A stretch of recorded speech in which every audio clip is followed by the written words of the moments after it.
Erev Tov, Parashat Nasso ce Shabbat, mais on est encore sous le parfum, sous l'ambiance de Shavuot. Donc on va essayer de profiter pour essayer de comprendre ensemble qu'est-ce que Shavuot nous a apporté. Parashat Nasso, comme on le sait, se lit Al Pi Rov, elle se lit le Shabbat qui suit Shavuot. Et donc, c'est la paracha la plus longue de la Torah, 176 psukim.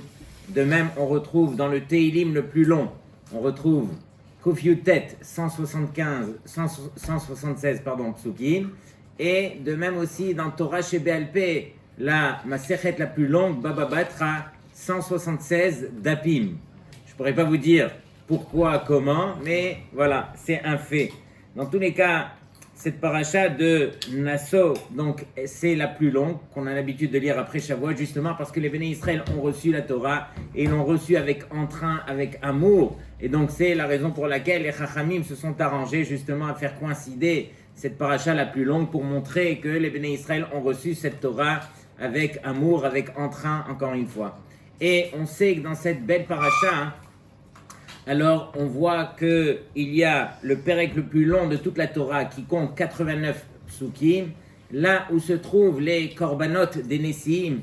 Les 12 Nessim ont chacun ramené des korbanot et la Torah s'allonge à nous raconter vraiment le récit des korbanot. Chaque Nassi a ramené les mêmes korbanot et on voit que c'est une répétition que la Torah est là pour ces 12 Nessim.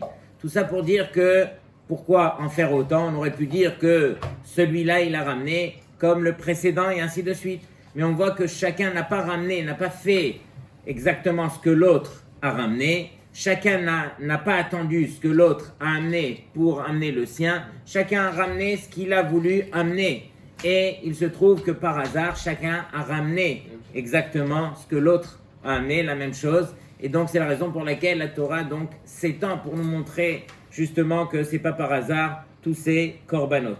Et donc, je reviens à ce que je voulais essayer de partager avec vous, c'est que Shavuot, c'est pas une fête quelconque, comme on l'a expliqué. Shavuot, c'est sur le nom des semaines, sur la préparation qu'on a justement pour arriver à ce moment-là.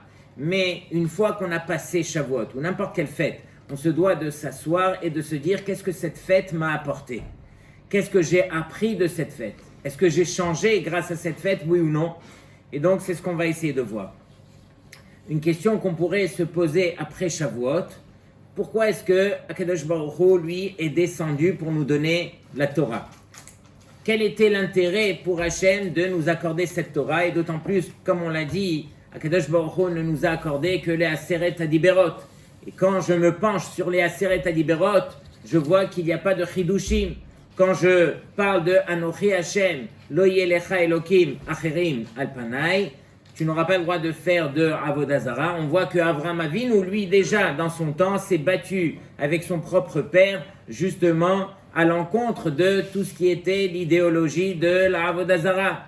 De même, il est marqué Lotignov. Lotignov, on voit que Yitzhak s'est battu avec son fils Esav, justement pour lui inculquer qu'on ne vole pas. Il y a aussi Shmirat Shabbat, le Shabbat, on va le voir que lorsque les Béné Israël vont arriver à Mara, bientôt on va le voir, ils ont été ordonnés de respecter le Shabbat.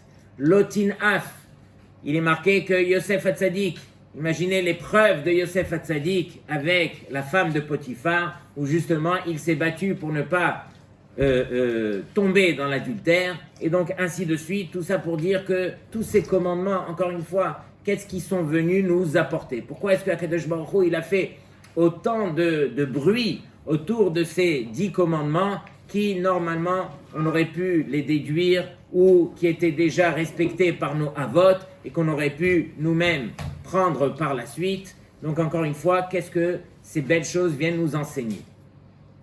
Je me trouvais une fois dans un hôtel à la montagne et on était réunis pour passer un séminaire de 3-4 jours, beaucoup de conférenciers, de grands rabbinim d'Eretz Israël qui étaient venus, et voici qu'on écoutait, c'était magnifique, des conférences sur énormément de sujets très pointilleux, mais voici que lorsqu'on passe 3-4 jours à la montagne, alors bien sûr on est accompagné d'un traiteur et pas n'importe lequel, Et à part le traiteur, il y avait un chef qui était venu d'Eretz Israël avec les rabbinim, un chef qui savait préparer des desserts, quelque chose de machou.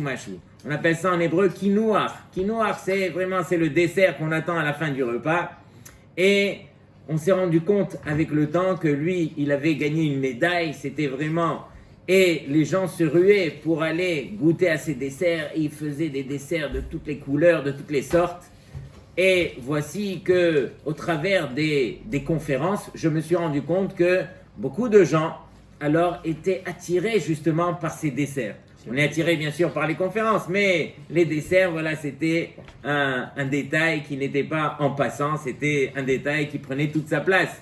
Et voici que je me suis dit, c'est pas possible, ce dessert-là a autant de place. Et donc quelque part, ça m'a rappelé à l'ordre, je me suis dit que chacun d'entre nous, on a ce kinouach, on a ce dessert, où on demande à Kadosh Baruch Hu, voilà jusque-là, ça c'est la limite Hachem, où il ne faut pas dépasser dans ma vie. C'est-à-dire que toi, Kadosh Baruch Hu, bien sûr, j'accepte que tu fasses partie de ma vie, mais jusqu'à quelle limite? Quelle est la limite? Alors, chacun, il a sa propre limite. Chacun, il a son jardin privé dans lequel il dit à Hachem, écoute Hachem, je t'invite jusque-là. À partir de là, ça y est, ça fait partie de ma vie. Et chacun, il a ses ta'avot. Il y en a qui, c'est autour de la achila, il y en a pour qui c'est l'argent et ainsi de suite. Mais tout ça pour dire que quelque part, on se limite, on dit à Hachem, écoute Hachem, tu arrives jusque-là et pas plus que cela. Mais la vérité, on est intelligent, on comprend les choses. Comment se fait-il qu'il y a des choses qu'on comprend, mais qu'on n'arrive pas à intégrer? Il y a une fois un rave, le jour de Yom Kippourim. Ce rave avait prié vraiment de tout son cœur, et entre Moussaf et le Mincha, alors ils avaient accordé une petite récréation, une afsaka, d'une demi-heure comme ça, où le Rav qui habitait à 2 pas de la choule s'était rendu chez lui. Et donc le jour de Kippour, il quitte la choule, il rentre chez lui juste pour se poser un petit peu, et voici qu'il lève les yeux et il voit quelqu'un qui descend de sa maison, qui était en train de grimper et qui descendait et tout. Et le Rav a compris qu'il y avait un voleur. Et donc, il a crié « Au voleur, au voleur !» Et donc, ils ont couru, ils l'ont attrapé, ils l'ont mis à terre et ils ont palpé ses poches. Et voici qu'il descendait de chez le Rav. Il avait volé le jour de Yom Kippour. Il avait les poches pleines de bijoux que le Rav avait offert à sa rabbinite au travers de toutes ces années. Mais voici qu'ils se sont rapprochés et ils ont vu que c'était Yosalé, que tout le monde connaissait en tant que voleur dans la ville. Et voici que le Rav lui dit, mais Yosalé, aujourd'hui c'est Yom Kippour. Yosalé, il dit, Kvod Rav, je sais, dans la tête, je sais que c'est Yom Kippour aujourd'hui, mais dans les poches, c'est Simchat Torah pour moi. Et donc, voici que cette histoire, c'est juste pour montrer que entre la tête et le cœur, alors bien sûr qu'il y a un marsom, il y a une barrière. Et Akadosh Baruch Hu, lui, tout ce qu'il veut, c'est que l'homme, doucement, avec le temps, il puisse enlever cette barrière pour rentrer à l'intérieur de chaque recoin qui appartient à l'intérieur de nous. Et donc, ce qu'on va essayer d'expliquer, c'est comment faire pour que Akadosh Baruch Hu, il puisse appartenir vraiment dans notre vie, dans les choses qui nous sont proches, dans les choses qu'on aimerait cacher ou bien dans les choses dans lesquelles on a du mal. Et c'est vrai. Donc, lorsque on sort de Shavuot, on se dit combien est-ce que j'ai d'appartenance avec cette Torah, combien est-ce que Akadosh Baruch Hu fait partie de ma vie. Alors écoutez bien cette histoire, c'est une histoire qui s'est passée à Shavuot aux États-Unis. On raconte une vraie histoire, on raconte une femme qui, la malheureuse, elle mangeait énormément. Puisqu'on parlait de Ta'avat Achila, donc cette femme, elle avait donc cette ta'ava, elle mangeait énormément et elle était arrivée à 180 kilos.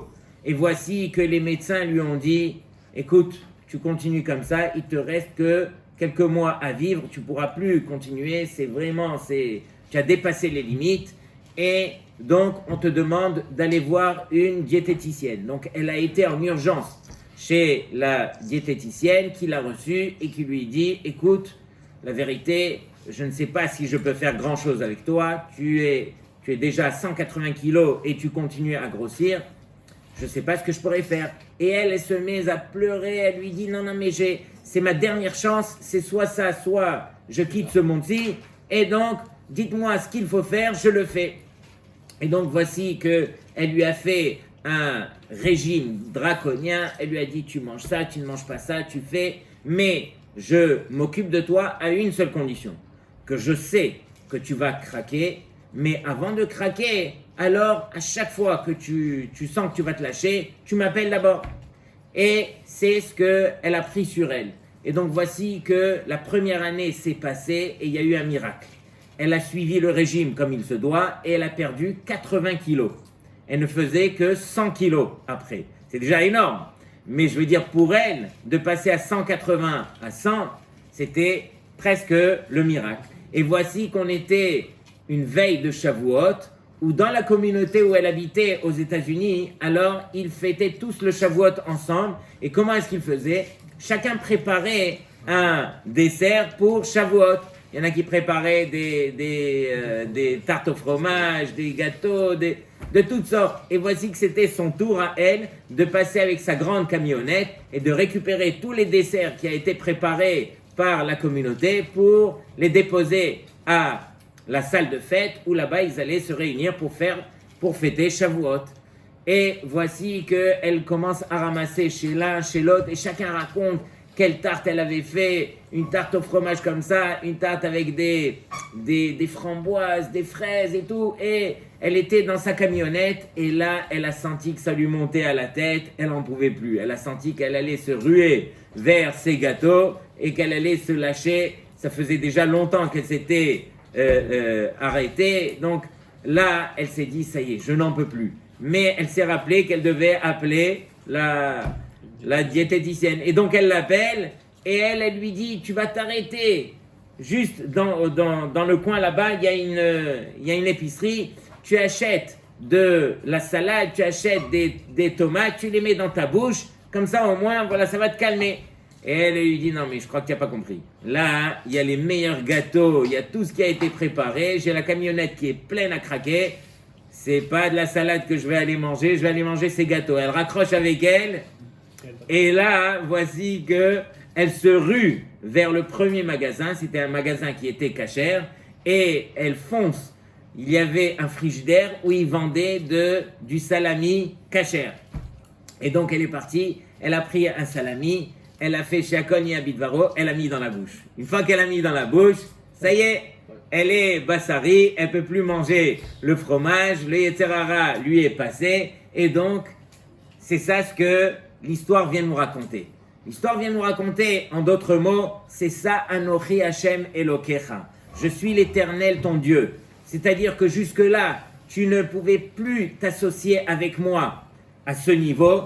Ta ta'ava, ton plaisir, il dépassait même ta tête. Akadosh Baruch Hu, il te dit, Anochi Hashem Elokecha. Je descends sur terre justement pour m'associer à toi, pour faire partie de ta personne et pour que justement tu réalises que je suis descendu, toi aussi tu peux descendre à l'intérieur de toi et enlever les choses qui sont difficiles pour toi pour associer Hachem dans ces choses qui te sont difficiles. Et c'est ça le but de Shavuot. Le but de Shavuot, bien sûr, c'est de recevoir la Torah. Mais qu'est-ce que ça veut dire recevoir la Torah? C'est recevoir la Torah même dans les recoins qui sont à l'intérieur de nous, dans les difficultés, dans les choses qu'on n'arrive pas à dépasser. C'est dans ces choses-là qu'on se doit d'associer Akadosh Baruch Hu avec nous. Et donc, en d'autres mots, Akadosh Baruch Hu, lui, qu'est-ce qu'il a dit? Il a dit, je vous ai donné une Torah, et cette Torah, je vous l'ai donnée dans ce monde-ci qui est rempli de quoi? Qui est rempli de barrières, où nous-mêmes, les hommes, on se met ces barrières, et Akadosh Baruch Hu, il nous demande de casser ces barrières, et qu'on associe Hachem à l'intérieur de nos vies, même à l'intérieur de ces barrières. Et donc, Akadosh Baruch Hu, lui, tout ce qu'il veut, c'est que avant Matan Torah, qu'est-ce qu'il disait Hachem? Hachem, il disait, alors, avant Matan Torah, Hachem se trouve là où on lui permet d'entrer. Je me rappelle une fois, il y avait le rabbi de Kotsk, qui une fois a réuni ses élèves, et il leur a dit, mes chers élèves, j'aimerais vous poser une question. Où est Hachem? Où est Hachem? Et donc les élèves, sans hésiter, ils lui ont dit, Hachem, il se trouve partout. Il est partout. Et lui, il leur a dit, ce n'est pas vrai. Hachem, il se trouve partout, c'est s'acquitter de son obligation. Dire que Hachem, il appartient partout, c'est facile. Mais la réponse, elle est que Hachem, il appartient, Hachem, il est partout où vous lui permettez d'entrer. Ça dépend de vous. Si vous permettez à Hachem d'entrer dans vos vies, partout où vous lui permettrez d'entrer, il va se trouver.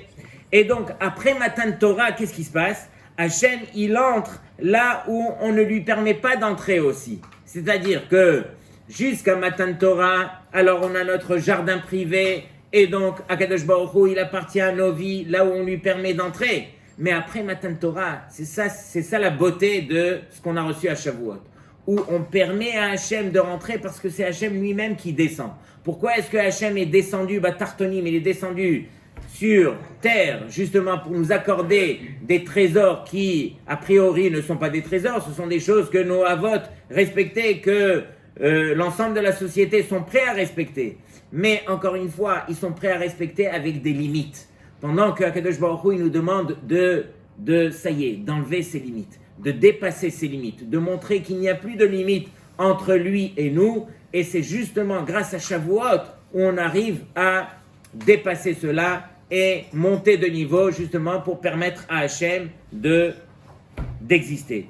Et donc, on se rappelle juste que finalement, lorsqu'on cite la Ségoula de En Od Milevado, En Od Milevado veut dire qu'il n'y a personne à part Akadosh Baruch Hu sur terre. Ce En Od Milevado, il revient aussi au niveau du corps, au niveau des ta'avot, au niveau des plaisirs. Akadosh Baruch Hu fait partie de notre vie à tous les niveaux. Et donc, je me rappelle une fois, lorsque on était en train de réfléchir, comment se fait-il qu'on comprend les choses, mais pas assez bien? Pourquoi est-ce que ça ne fait pas partie de notre vie?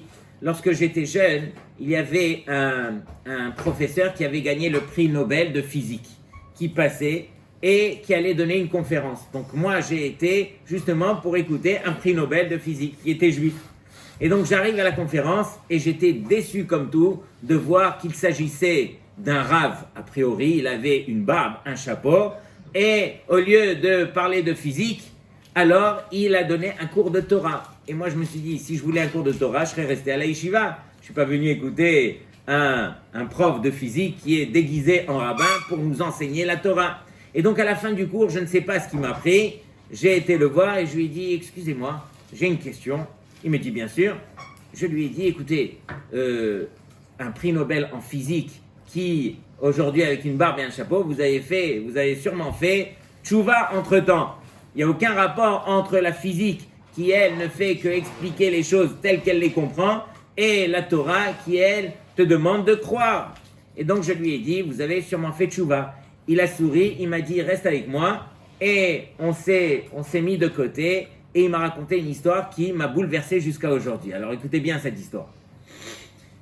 Il m'a raconté que lorsque lui, alors il faisait ses études, il était dans un clan, pas juste de scientifiques, mais de grands philosophes, de grands penseurs. Il faisait partie de la révolution de mai 68, et voici qu'à ce moment-là, ils avaient beaucoup de réunions, beaucoup de colloques comme ça.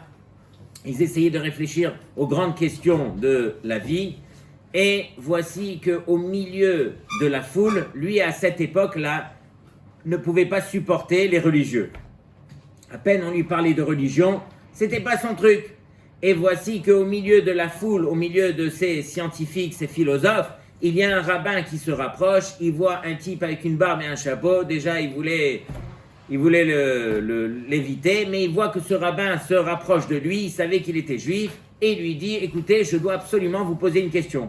Il a essayé de le repousser 2-3 fois, mais au milieu de ce monde, il n'a pas pu le repousser. Et voici que le rabbin commence à lui poser des questions. Il lui dit, écoutez, je vais vous poser des questions qui ont l'air assez simples, mais suivez mon raisonnement. Il lui dit, dans une voiture, à quoi sert le volant? Alors imaginez le physicien, prix Nobel, qui lui demande une question dans une voiture, qu'est-ce qu'on fait du volant? Il dit, écoutez, répondez à mes questions. Et donc il lui dit, le volant, c'est fait pour diriger la voiture. Il lui dit, les freins, à quoi ça sert les freins? Et il lui dit donc pour freiner. à quoi ça sert la boîte de vitesse, à quoi ça sert l'embrayage, et à quoi ça sert, et ainsi de suite pour toutes les parties de la voiture. Pour qu'enfin, ils lui disent, maintenant, dites-moi à quoi ça sert la voiture elle-même, à quoi est-ce qu'elle sert? Alors il lui dit de se déplacer d'un point A à un point B plus rapidement. Il lui dit, je vais vous poser les mêmes questions dans l'être humain. Il lui dit, dans l'être humain, à quoi servent les yeux? À voir. À quoi sert le nez? À sentir, à respirer. La bouche, à parler. Les mains, les pieds, et ainsi de suite. Il lui a cité tous les membres qu'il y a dans l'être humain. Et il lui dit, maintenant, répondez à ma question. À quoi sert l'être humain? L'être humain lui-même, à quoi est-ce qu'il sert? Contrairement à la voiture, où j'arrive à définir toutes les parties de la voiture et je peux en même temps définir la voiture elle-même, dans l'être humain, c'est différent. Je peux définir toutes les parties de l'être humain, tous les organes, mais l'être humain lui-même, à quoi est-ce qu'il sert? Et donc, je n'attends pas une réponse de religieux ici. J'attends une réponse universelle, où tout le monde serait d'accord de dire « Ah, voilà à quoi sert l'être humain ». Et voici que le physicien, il réfléchit, il n'a pas trouvé la réponse. Le rabbin s'en va, le laisse, et voici que le physicien se renseigne. C'est qui ce rabbin? C'est quoi son nom? Et il a même vu que ce rabbin n'habitait pas ici, il habitait à Londres. Et donc voici que le physicien, lui, qui a réfléchi, et c'est pas comme nous, où une question, bon, une de plus, une de moins, on la met dans le tiroir et on continue notre vie. Non, un physicien, sans la réponse, il s'arrête de vivre. Et donc voici qu'il prend le premier vol pour arriver à Londres et il va retrouver le rabbin. Jusqu'à ce qu'il le retrouve, il lui dit, vous vous rappelez de moi? Il lui dit non. Comment ça, vous vous rappelez pas de moi? Vous m'avez posé la question. Lui, il faisait exprès. Et donc, il lui dit, s'il vous plaît, donnez-moi la réponse.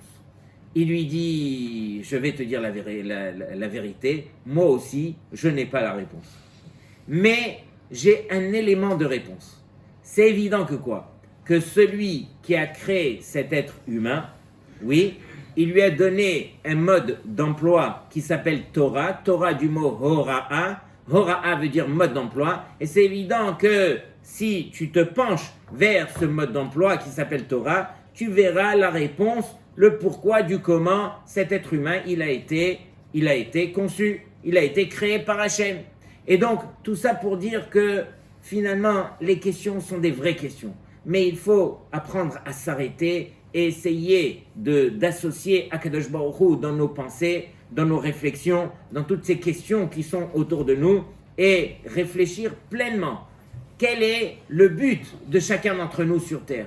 Pourquoi est-ce qu'Akadosh Baruch Hu, lui, nous a mis sur Terre? Et donc, s'il nous a mis sur Terre, il nous a accordé ce cadeau que nous avons reçu à Shavuot il y a quelques jours, c'est justement pour nous enseigner que Akadosh Baruch Hu veut faire partie de notre vie et que c'est à nous de l'associer à notre vie dans chaque recoin de notre être, dans chaque recoin de nos projets, de nos réflexions, pour que Be'ezrat Hashem, voilà, on puisse associer à Hashem et qu'on puisse devenir d'autres personnes. Et donc tout ça pour dire que lorsque Akadosh Baruch Hu, il a accordé la Torah au Béné Israël, alors à ce moment-là, il y avait bien sûr des kolotes, vrakim, des tonnerres, énormément de choses, il y avait tout un scénario, mais il manquait une chose quand vous lisez dans le texte, il manquait un écho. Normalement, lorsque Akadosh Baruch Hu, il parle, alors la voix, elle aurait dû donc refléter, comme ça on dit, sur les montagnes, sur les murs qu'il y avait, et on aurait dû entendre un écho.